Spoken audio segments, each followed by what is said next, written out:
అందుకు మనకు ఉజ్జయిన్యా మహాకాళి అని చెప్పేటప్పుడు అక్కడ ఒక చక్కటి పర్వతం మీద మరొక విశిష్టమైన క్షేత్రం ఉంది, మంగళనాథుడు అని. మంగళనాథ ఆలయం. దాని గురించి వెళ్ళగానే అక్కడ వాళ్ళు చెప్పారు ఏంటంటే, మంగళుడు అంటే కుజగ్రహం, కుజగ్రహాది దేవత. ఇక్కడ శివుణ్ణి ఆరాధన చేశాడు, ఈ లింగ ప్రతిష్ఠ చేసింది కుజుడు అని చెప్పారు.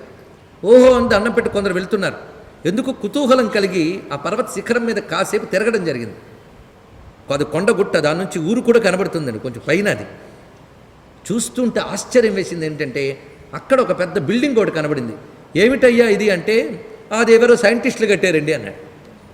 ఏమిటది అంటే, ఇక్కడ నుంచి మార్స్ వ్యూ సరిగ్గా అందుతోందని చెప్పి మార్స్కి స్టడీ సెంటర్, స్టడీకి ఇక్కడ అంతరిక్ష పరిశోధనా సంస్థ వారు కట్టారండి అని చెప్పారు. ఇక్కడ అంటే అంగారక గ్రహాన్ని పరిశీలించడానికి ఆ పర్వత శిఖరం కేంద్రంగా ఉందిట అని వాళ్ళు చెప్తూ ఉంటే, రెండిటి కలుపుకోవద్దు, వచ్చింది బాధ. అది నువ్వు ఇప్పుడు ఇక్కడ అంగారక గ్రహం యొక్క వ్యూ ఇక్కడ నుంచి బాగుంది అన్నావు, ఇక్కడ ఏనాడో మంగళనాథుడు అనే పేరుతో అంగారకుడు ప్రశ్న చేశాడని చెప్తున్నారు.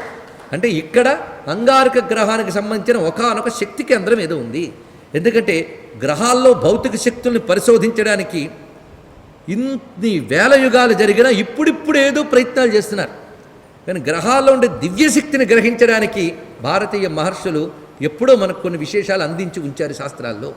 అందుకు భౌతిక శాస్త్రం భౌతిక శక్తిని చెప్తుంది, ఉపాసనా శాస్త్రం దివ్యశక్తిని చెప్తుంది.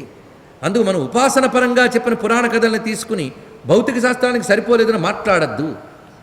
దాని సైన్స్ వేరు, దీని సైన్స్ వేరు. ఆ దివ్యశక్తిని పట్టుకోవాలి. అందుకు మంగళగ్రహం యొక్క దివ్యశక్తిని గ్రహించడానికి ఈ పర్వతం వద్ద ఉన్న శివక్షేత్రం చాలా విశిష్టమైనది. అందుకే అక్కడికి వెళ్ళి శివుణ్ణి ఆరాధన చేసినట్లయితే కుజగ్రహ దోషం పోతుందని చెప్తారు. మొత్తానికి మంగళనాథుడు అనబడే ఒక శివక్షేత్రం కూడా ఉజ్జయినిలో ఉంది. కానీ ఉజ్జయినిలో చారిత్రకంగాను ఉపాసనాపరంగాను పరిశీలిస్తే చాలా చాలా విశేషాలున్నాయి. అవంతి సామ్రాజ్యానికి అది పట్టుకొమ్మ.